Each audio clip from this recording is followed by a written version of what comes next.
जय हिंद साथियों, कैसे हैं आप सब। स्वागत है एक बार फिर आपका आपके अपने YouTube channel Shri Shyam classes में। जी हाँ साथियों, आज हम बात करेंगे पार्ट 13 की।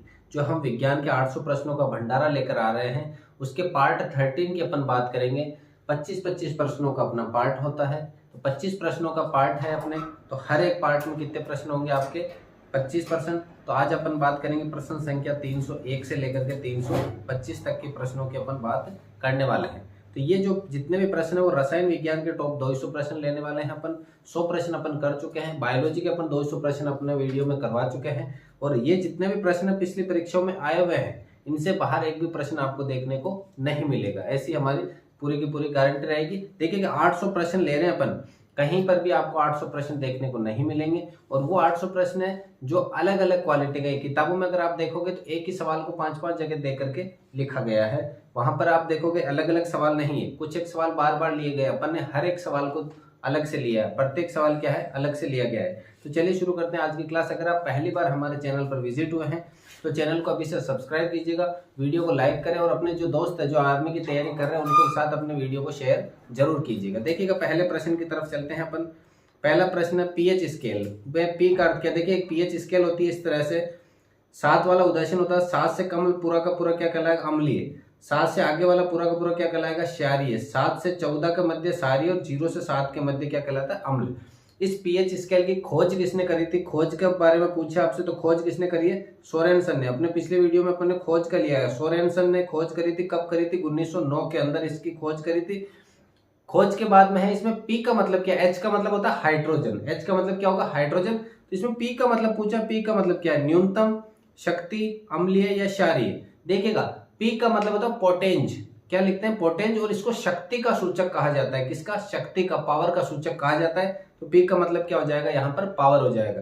तो अपन ने पीएच स्केल के बारे में जैसे आया तो अपन ने पीएच स्केल के बारे में पढ़ा। पीएच स्केल होती है 0 से लेकर के 14 तक। 7 वाला उदासीन, 0 से 7 के मध्य अम्लीय, 7 से 14 के मध्य क्षारीय। खोज किसने करी है? सोरेनसन ने करी है। कब करी है? 1909 में करी है। एच का मतलब हाइड्रोजन, पी का मतलब पोटेंज यानी शक्ति का सूचक। अगला है कार्बन के समस्थानिक दे रखे हैं 6C13, 6C12, 6C14, 6C15। देखिए कार्बन के कुछ समस्थानिक दे रखे हैं। इसमें एक ऐसा समस्थानिक है 6C14 जो जीवाश्मों की अपनी उम्र ज्ञात करने के लिए किया जाता है कि ये जो जीवों का अंश मिला है कितने साल पुराना है। इसे फॉसिल डेंटिंग पद्धति भी कहते हैं। क्या होता है? इस प्रकार के जीवाश्म आयु के निर्धारण में क्या होता है, जब आप जमीन से खोद के कोई जीवाश्म निकालते हो तो उसकी आयु का निर्धारण, ये कितने साल पुराना, 1000 साल, 500 साल, 5000 साल, कितने साल पुराना। अपन ने जो एडवर्टाइजमेंट देखते हैं न्यूज वगैरह की, 5000 साल पुरानी मूर्ति मिली, तो वो 5000 साल गिनने कैसे गए?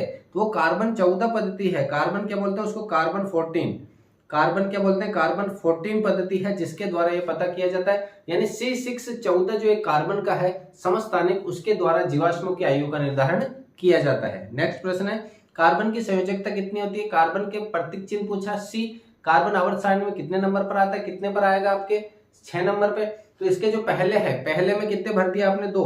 तो संयोजकता का ये नियम कहता है अंतिम कोश क्या होना चाहिए? भरा हुआ पूरा। तो इसके तो भरने कितने हैं? 8 है। कितने हैं इसके पास? 4 ही, क्योंकि पहले में 2 भर दिए। तो अब या तो ये 4 किसी से लेगा या 4 किसी को देगा। तो इसकी संयोजकता कितनी हो जाएगी? 4। कार्बन की संयोजकता कितनी हो जाएगी? 4। अगला है कार्बन का अक्रिस्टलीय अपरूप क्या? देखिए क्रिस्टलीय मतलब होता है जिसकी आकृति निश्चित हो, जिसमें कार्बन कार्बन के मध्य बंध निश्चित हो। तो क्रिस्टलीय के अगर वो पूछते तो हीरा, ग्रेफाइट और फुलरिन तीनों के तीनों क्या है आपके? क्रिस्टलीय है। लेकिन अक्रिस्टलीय के अंदर पूछे कोक, चारकोल, कोयला, ये सब क्या है आपके? अक्रिस्टलीय अपरूप, जिनकी आकृति निश्चित नहीं होती है, जिनमें कार्बन कार्बन के मध्य जो दूरी है वो फिक्स नहीं होती है, कार्बन कार्बन के मध्य जो बंध है वो फिक्स नहीं होता है, तो उसको कहते हैं अपन अक्रिस्टलीय अपरूप। और अगर ये सब चीजें फिक्स हो, एक नाप में हो, तो उसको अपन कहते हैं क्रिस्टलीय अपरूप।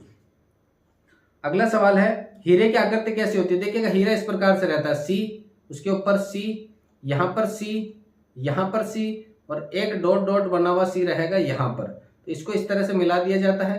तो इसकी आकृति कैसी बनेगी? चतुष्फल की। हीरे की आकृति कैसी होती है? चतुष्फल की। 4 फलक, 1, 2, 3 और ये 4 फलक होंगे। इसके कितने फलक हो जाएंगे? 4। तो हीरे की आकृति कैसी हो जाएगी? चतुष्फल की आकृति होती है। संरचना कैसी होगी? चतुष्फल की। अगला ग्रेफाइट। ग्रेफाइट की आकृति इस प्रकार की रहती है, जैसे अपने बेंजीन वलय जो बनाते हैं अपन, बेंजीन वाले बनाते 1 2 3 4 5 6, यानी कितने षटकोणीय। षटकोणीय इसकी आकृति होती है, 6 फलक होते हैं इसकी आकृति में।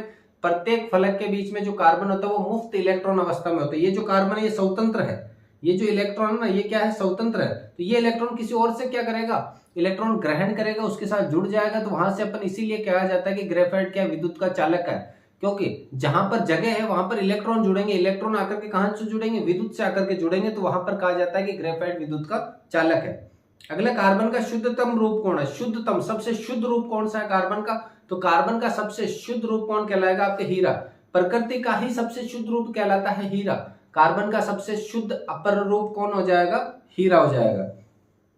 नेक्स्ट है, हीरे में कार्बन कार्बन के मध्य बंध कितने डिग्री का होता है। ये जो अपन ने हीरा बनाया इसमें ये जो कार्बन कार्बन के मध्य बंध होता है ये कितने डिग्री का होता है, 109 डिग्री 28 मिनट। कितने का हो जाएगा, 109 डिग्री 28 मिनट। इस तरह से 109 डिग्री, डिग्री के लिए ऊपर डॉट और 28 मिनट के लिए एक सीधी सी लाइन। तो कितना हो जाएगा, 109 डिग्री 28 मिनट। राइट आंसर हो जाएगा 109 डिग्री 28 मिनट हो जाएगा। अगला, ग्रेफाइट में कार्बन कार्बन के मध्य बंध कितना होता है। देखिए ग्रेफाइट की संरचना अपन बनाते हैं इस प्रकार से, इस प्रकार से संरचना बनती है। तो इसके मध्य जो बंध होगा वो कितने डिग्री का हो जाएगा, 120 डिग्री का। इसके मध्य जो बंध होगा कार्बन कार्बन के मध्य, वो बंध कितने का होगा, 120 का। और अगर हीरे की बात करें 109 डिग्री 28 मिनट का हो जाएगा।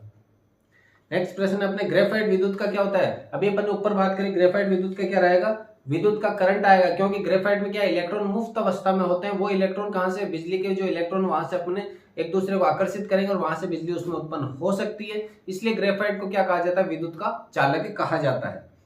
तो ये विद्युत का चालक हो जाएगा। अगला है, कार्बोरेंडम क्या है। कार्बोरेंडम होता है पदार्थ, वो क्या है, कृत्रिम हीरा, कृत्रिम ग्रेफाइट, कृत्रिम फुलरेन। यानी कृत्रिम का मतलब मानव ने बनाया है कार्बोरेंडम को। तो ये कार्बोरेंडम है, इसको कहा जाता है कृत्रिम हीरा, मानव के द्वारा बनाया गया हीरा कहा जाता है। इस कार्बोरेंडम का अर्थ क्या हो जाएगा, कृत्रिम हीरा, मानव के द्वारा बनाया गया हीरा। अगला है, फुलरेन की आकृति कैसी होती है। फुलरेन की आकृति, फुलरेन की आकृति इस प्रकार से रहेगी,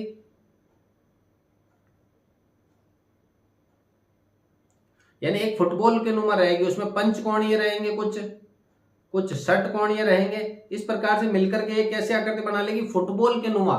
फुलरेन की खोज किसने करी है, बंक मिनिस्टर फुलरेन ने करी है, जिनके नाम के आधार पर फुलरेन नाम दिया जाता है। देखिएगा कुछ ऐसे चैनल भी है जिनको अगर बात करें नॉलेज जीके का, अपने साइंस का किसी का भी नहीं है, लेकिन वो साइंस इतने मतलब वो पढ़ाते हैं कि मतलब बहुत बड़े ज्ञाता हो, बहुत बड़े क्या हो, ज्ञाता हो। ऐसा भी नहीं है, जिनके पास पीछे का बैकग्राउंड साइंस का नहीं है, आर्ट्स का है, उनको ढंग से बोलना नहीं आ रहा, लेकिन वो कह रहा है कि इलेक्ट्रॉन की खोज जे थॉमसन ने करी, क्योंकि वो रटे रटाए प्रश्न है उनके पास। अब अगर वो पूछे इलेक्ट्रॉन कहाँ पाया जाता है परमाणु के अंदर, तो वो नहीं बता पाएंगे। उन्होंने वो सिर्फ इतना ही पढ़ा है कि इलेक्ट्रॉन की खोज जे थॉमसन ने करी है। अगर उनसे कुछ प्रश्न घुमा फिरा के पूछ लिए जाए तो वो नहीं बता पाते हैं, क्योंकि वो उन्होंने चैनल अच्छे खासे चल रहे हैं उनके, तो वो ला रहे हैं व्यू के लिए, कुछ भी उठाकर दे रहे हैं आपको कि 5 प्रश्न दे दिए आपको साइंस के, उन 5 प्रश्नों में वो 1 घंटे तक खींच रहे वीडियो को। ऐसा नहीं है। अपन जो अपने क्लास लेते हैं 25 प्रश्नों की, कितने प्रश्न ले रहे हैं, डेली के 25 प्रश्न। और अगर आपने देखा हो 25 प्रश्न में से 10 से 12 प्रश्न होते हैं जो आप दैनिक दिनचर्या में देखते हो और प्रश्न, लेकिन 10 से 12 ऐसे प्रश्न भी लेकर आते हैं जो आपने कहीं नहीं देखे होंगे, वो प्रश्न भी है। और 25 प्रश्नों में अपन मात्र 15 से 16-17 मिनट लेते हैं लास्ट, और हर एक प्रश्न में चारों के चारों जो ऑप्शन दिए हुए होते हैं उनकी व्याख्या भी करते हैं। तो बाकियों की तरह नहीं है। अगर आप हमारे चैनल पर बने हुए हैं तो आप पिछले वीडियो भी जाकर के देख सकते हैं। पिछले वीडियो में भी हमने हर एक टॉपिक के हर एक ऑप्शन को अच्छे से डिफाइन कराया, अच्छे से समझाया गया है। तो नेक्स्ट प्रश्न है, कार्बन की मात्रा के आधार पर उत्तम क्वालिटी। देखिए कार्बन की मात्रा के आधार पर 4 प्रकार के कोयले होते हैं। एक तो होता है पिट, एक होता है लिग्नाइट, बिटुमेन्स और एंथ्रेसाइट। इसको अपनी भाषा में कहते हैं, याद रखने के लिए, पीली बियर। क्या कहेंगे, पीली बियर, पीली बियर। जो सबसे कमजोर होगा वो पी है, सबसे कमजोर किसके आधार पे, कार्बन की मात्रा के आधार पर। जो सबसे उत्तम क्वालिटी का होगा वो एंथ्रेसाइट है। तो यहाँ पे प्रश्न है सबसे उत्तम क्वालिटी का, उत्तम क्वालिटी का पूछा, तो उत्तम क्वालिटी का कौन हो जाएगा, एंथ्रेसाइट। और सबसे कम क्वालिटी का पूछे कार्बन की मात्रा के आधार पे, तो वो कौन सा हो जाएगा, आपके पिट। तो इस प्रश्न उत्तम क्वालिटी का क्या हो जाएगा, एंथ्रेसाइट, एंथ्रेसाइट।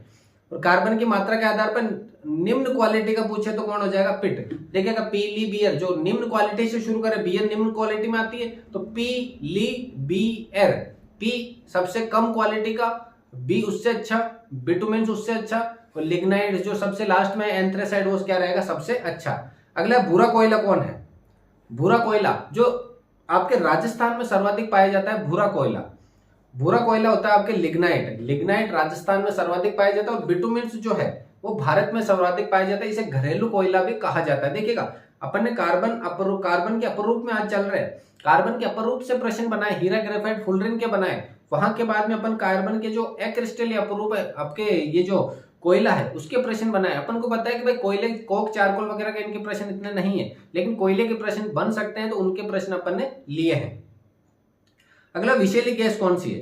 वह गैस जो अगर आप मान के चलो अंगीठी जलाकर सो रहे हो कमरे में, अंगीठी जलाकर सो रहे हो और आप अगर उस रूम में एग्जॉस्ट फैन वगैरह नहीं है, बाहर जाने के लिए हवा की कोई गुंजाइश नहीं है, तो आपका दम घुटने से मृत्यु हो सकती है। और वो दम इस तरह से घुटेगा कि आपको पता भी नहीं चलेगा। वो गैस क्या रहेगी? हीमोग्लोबिन के साथ जुड़ जाएगी और अपने को मीठी गैस लगेगी। उसको क्या कहते हैं? मीठी भी कहते हैं, क्योंकि अपन को पता ही नहीं चलेगा कि गैस अपने स्वास्थ्य में, शोषण में घुस रही है और ऑक्सीजन की मात्रा को कम कर रही है, और वो हीमोग्लोबिन के साथ जुड़ करके क्या बना रही है? विषैली गैस बना रही है। तो वो विषैली गैस होती है carbon monoxide. Carbon monoxide, CO, carbon monoxide कहा जाता है। ये विषैली गैस है। अंगीठी गैस भी यही रहेगी। अंगीठी जलाकर सोते हैं तो अंगीठी में से जो गैस निकलती है वो कार्बन मोनोऑक्साइड होती है। उसमें ऑक्सीजन के अणुओं की संख्या क्या रहेगी? कम रहेगी। अगला, हीमोग्लोबिन से बंधुता वाली गैस। ये गैस क्या करती है? हीमोग्लोबिन से बंधुता करती है और हीमोग्लोबिन में उपस्थित ऑक्सीजन की मात्रा को कम करके व्यक्ति की मृत्यु के लिए जिम्मेदार होती है। तो ये कार्बन मोनोऑक्साइड ही है। एल्केन में सामान्य बंध कौन सा होता है? एल्केन, देखिएगा 3 सूत्र होते हैं। एल्केन, एक होता है एल्केन, एक होता है एल्किन और एक होता है एल्काइन। काइन है।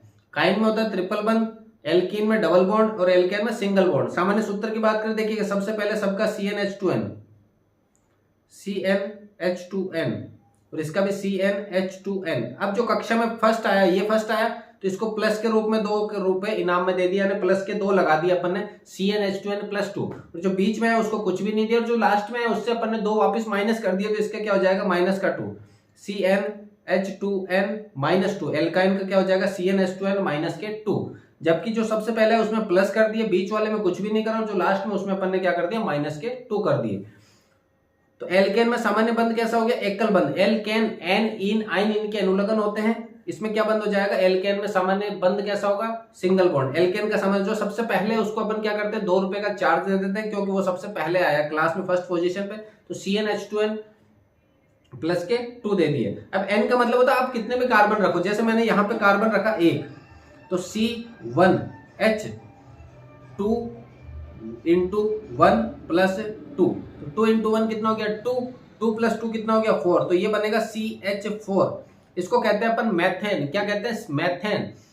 दलदली गैस, गोबर gas, marsh gas, spirit gas, इतने सारे नाम होते हैं इस मेथेन गैस के। मेथेन का मतलब होता है कार्बन का एक अणु है तो मेथेन, 2 है तो ethane, methane, ethane, propane, butane, pentane, hexane, heptane, octane, nonane, decane, यहां तक होते हैं। कार्बन के 10 अणुओं की बात करें तो अपने लेवल के 10 है, अपने लेवल के 5 मान के चलो। कार्बन का methane, ethane, propane, butane, pentane, यहां तक तो मोस्ट है ही है।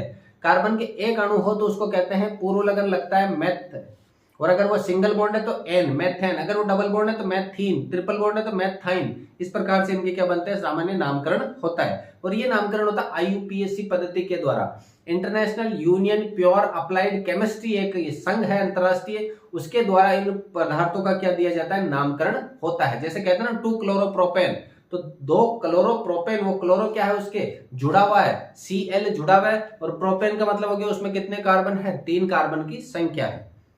अगला, गोबर गैस। गोबर गैस किसको कहा जाता है? अभी अपन ने ऊपर बात करी, मेथेन को क्या कहते हैं? गोबर गैस कहते हैं। मेथेन को क्या कहेंगे अपन? दलदली गैस कहेंगे। मेथेन को क्या कहते हैं? दलदली गैस भी कहा जाता है। अगला, एल्कीन में सामान्य बंध कैसा होता है? देखिएगा अभी अपन ने ऊपर बात करी एल्केन, एल्कीन, एल्काइन। एल्कीन में कैसा बंध होता है? ये डबल बॉन्ड। कैसा बंध हो जाएगा? Double bond. एन इन आइन, एन इन आइन में कौन सा बंध होगा? Double bond. एल्केन में सिंगल, एल्कीन में डबल, एल्काइन में ट्रिपल बॉन्ड। अगला प्रश्न है, फलों को पकाने वाली गैस कौन सी है? अगला प्रश्न, फलों को पकाने वाली एक तो होती है कृत्रिम गैस, एक होती है प्राकृतिक गैस। तो फलों को पकाने के लिए कौन सी गैस काम में ली जाती है? एथिलीन। मैथ, एथ है, यानी कार्बन के अणुओं की संख्या क्या है? 2 है। तो वहां पर जो फलों को पकाने के काम आती है वो गैस कौन सी है? एथिलीन गैस है। लास्ट सवाल है, वेल्डिंग करने वाली गैस कौन सी है? तो ये प्रश्न आपके लिए है। इस प्रश्न का आप जवाब दीजिएगा। क्या एथीन होती है, एथाइन होती है, एथिलीन होती है, एसिटिलीन होती है? तो कौन सी गैस है जो आपके वेल्डिंग करने वाली जो ज्वाला है उसमें से निकलती है, तो कौन सी गैस होगी? इसका राइट आंसर आप कमेंट कीजिएगा। ऑप्शन नंबर ए, बी, सी या डी ऑप्शन दीजिएगा, या फिर आप कमेंट में जाकर के देख सकते हैं, जो पहला कमेंट है पिनअप किया हुआ रहेगा वो इसका राइट आंसर हो जाएगा। तो ये था अपना आज का वीडियो। 301 से लेकर के अपन ने 325 प्रश्न पूरे कर लिए हैं। 800 प्रश्नों की तरफ अपन बढ़ रहे हैं, जिसमें आज 325 प्रश्नों की श्रृंखला अपन ने कर लिया। पार्ट 13 तक हो चुके हैं अपने। कितने पार्ट हो चुके हैं? 13 तक। 32 पार्ट अपन को पूरे करने हैं। हर एक प्रश्न के अंदर 25-25 प्रश्नों का। अब अपन जो बायोलॉजी के 200 प्रश्न हो चुके हैं उनकी भी एक क्लास लेकर आएंगे आपके लिए, कि पूरे के पूरे 200 प्रश्न एक साथ आपको करवाने वाला हूं। तो अपन जो आपके दोस्त है जो आर्मी की तैयारी कर रहे हैं उनको भी इस चैनल के बारे में बताइएगा और चैनल को सब्सक्राइब जरूर करवाइएगा। मिलते हैं अगली क्लास में, तब तक के लिए जय हिंद, वंदे मातरम।